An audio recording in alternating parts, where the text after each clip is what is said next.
Bueno, gracias a Sodepaz por acogerme en este espacio.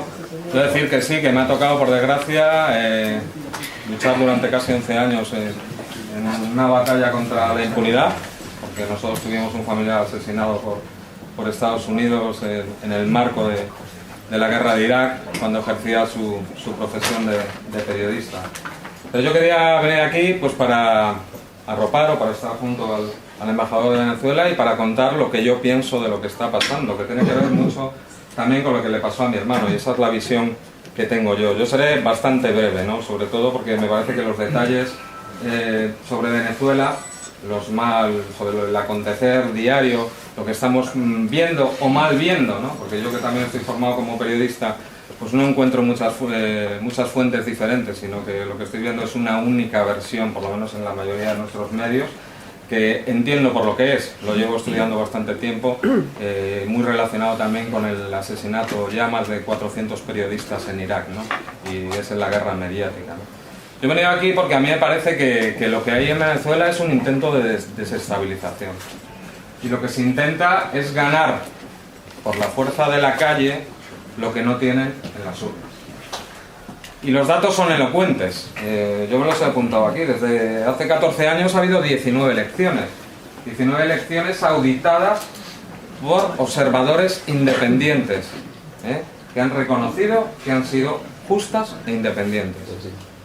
A partir de la muerte de Hugo Chávez, se presenta un nuevo presidente, Nicolás Maduro. Nicolás Maduro ha ganado ya 2 elecciones.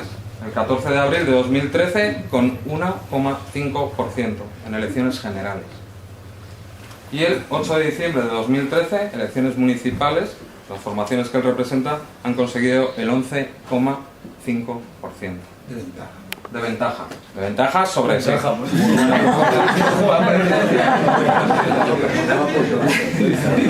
Además, que esta desestabilización para mí no es algo nuevo. Empezó cuando asumió el proyecto el presidente Hugo Chávez en 1998. Hay que recordar, golpe de 2002.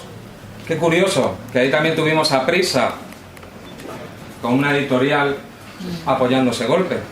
Yo tengo una amiga periodista que se llama Olga Rodríguez, que trabajaba en aquellos momentos en la cadena SER. Y ella ha reconocido en un documental que presentaremos próximamente sobre los medios de comunicación que llegaron consignas a todas las redacciones de todos los medios de Prisa de que se apoyara al golpe. No me lo estoy inventando. Dijo una persona que además es una periodista reconocida internacionalmente. Por no hablar del golpe petrolero, a PDVSA, los intentos de infiltración de Estados Unidos en el ámbito militar o los intentos de magnicidio. De todas maneras, si miramos a América Latina, esto no es algo nuevo. Esto ha pasado siempre que un gobierno de izquierdas o simplemente soberano que pretendía hacer su política de acuerdo a sus convicciones y a las de sus ciudadanos se ha presentado en América Latina. ¿Por qué razón? Porque por la doctrina Monroe o por el destino manifiesto, Estados Unidos se piensa que es dueño de toda América Latina. Lo que eran antes intervenciones militares, luego fueron golpes, ¿no? Golpes duros, además. Desde 1902, yo antes he estado mirando por internet, ha habido más de 300 golpes en Estados Unidos. La mayoría de ellos inspirados y auspiciados por los Estados Unidos, ¿no? Yo tuve la fortuna de conocer a Philip H. Philip H. era un agente de la CIA que se fue en el año 69, en el año 70, editó un libro, escribió un libro que se editó bajo el nombre de Diario de la CIA. Buscarlo, no sé si está en las librerías, pero en internet lo podéis encontrar. Él cuenta motu propio lo que hacía, su participación en golpes de Estado, de desestabilización en Ecuador, en Brasil, en México. Y además te das cuenta de que eso era muy parecido a lo que estaban haciendo o lo que están haciendo en Venezuela o lo que están haciendo en cualquier país que estén desestabilizando. Se compraba prensa, se compraba militares, se ayudaba a que hubiera escasez, se apoyaba a determinados gremios para que hicieran huelga. O sea, estamos hablando claramente de una injerencia por parte de una agencia. Lo decía uno de ellos, ¿no? Lo que tenemos ahora son otro tipo de golpes, lo que yo llamaría golpes blandos. Y esto está dentro, si queréis informar o queréis ahondar en esto, estamos hablando de la guerra de cuarta generación. La guerra de cuarta generación surge en 1989 de un grupo de estudiosos, oficiales de infantería de Estados Unidos, liderados por William Lynn, ¿no?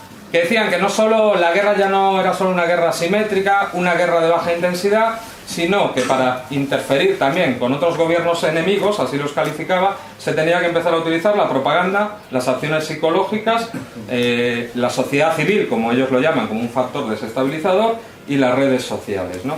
Esto además viene en el marco también de la utilización espuria de los derechos humanos para quebrar la soberanía. Y yo hago hincapié en esto: la utilización espuria de los derechos humanos por aquellos que no respetan los derechos humanos. Hacen una utilización siempre contra los gobiernos enemigos. Nunca miran los derechos humanos de los gobiernos amigos, ¿no? Lo que importa es quebrar la soberanía de los países díscolos a ese orden internacional que ellos quieren hacer. El golpe más grave que tuvimos los amantes y los defensores de los derechos humanos fue la quiebra del principio de no intervención recogido en la Carta de Naciones Unidas. Eso lo hicieron dos señores, uno de ellos ministro del gobierno francés, como eran Mario Bettany y Clouset, en el año 91 con la resolución 43-131, ¿no? O sea, lo que se dio, por desgracia, es la perversión absoluta de una organización fantástica para evitar las guerras, pero se dio el marchamo de poder realizar injerencia en base a ese uso espurio de los derechos humanos. Queda muy bien, por si queréis también ahondar en este tema, hay un libro importantísimo que se llama El poder y la fuerza, lo escribió Mary Kaldor, ¿no? Se presenta como pacifista, emplea nuevas palabras de la seguridad humana, etcétera, etcétera, pero luego ya descubres que fue asesora de Javier Solana, secretario general de la OTAN, y ya dices, parece ser que estamos trabajando en otro lado, ¿no? También tiene mucho que ver lo que está pasando en Venezuela, porque estos fueron los antecedentes, lo que estamos hablando, la guerra de cuarta generación, esa quiebra de la soberanía y del principio de no intervención por medio de esas injerencias llamadas humanitarias o esas guerras humanitarias, y luego llegamos a las revoluciones de colores que empiezan en el año 2000, ¿no? Que es absolutamente similar a lo que está pasando ahora mismo en Venezuela, tanto los personajes como el modo de accionar, ¿no? Los encuentras, la presencia de esos personajes y el financiamiento de determinadas instituciones y estudiantes por medio de una serie de organismos que no trabajan para el pueblo, sino trabajan para los gobiernos de Estados Unidos. Y estoy hablando de la Freedom House, estoy hablando del USAID, se ha comprobado, y el embajador supongo que nos hablará más de ello, ¿no? La entrega de 15 millones de euros a organizaciones estudiantiles y de la sociedad llamada civil, visas a Estados Unidos e incluso campamentos de formación en países limítrofes. Eso no lo hacen con el 15M. No, yo no lo he visto que financien a la gente que salen, ¿no? Otro señor, un multimillonario también que está muy preocupado por lo que le pasa al mundo, es Soros. También la Open Society aparece por aquí. Y dos institutos que me parece importante señalar.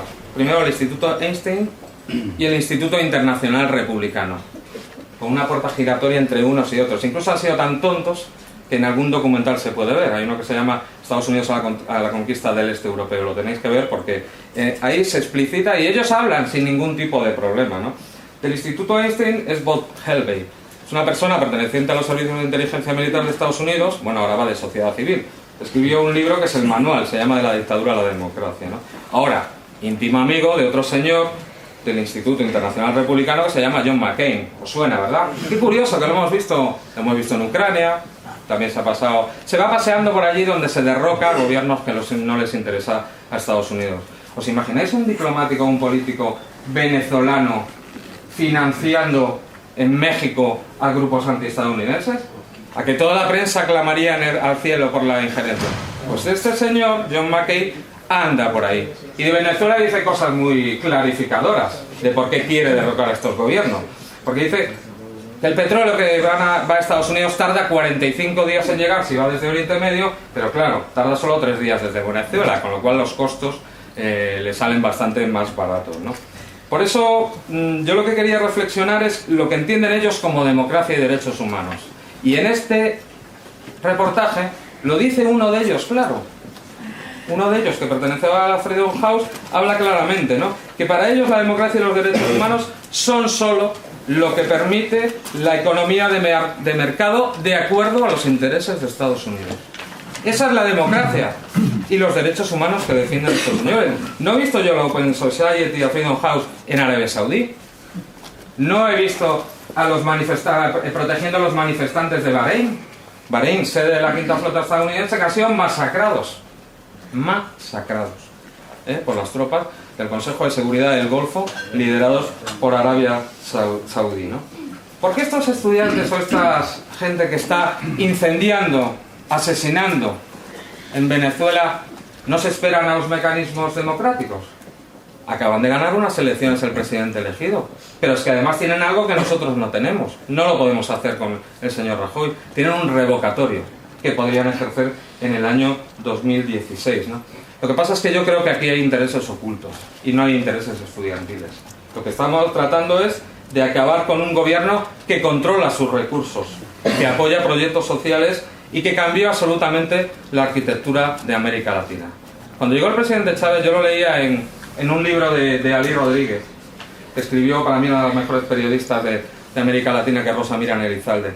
Con la apertura petrolera, incluso por el petróleo venezolano, en las regalías estaban al 0%. O sea, no se daba nada para el país del petróleo. Y cuando eso se cambió y se puso al 33%, imitación de lo que se estaba haciendo en Estados Unidos, vino el intento de golpe. Por supuesto que vino. Ahora, afortunadamente, las regalías están más altas.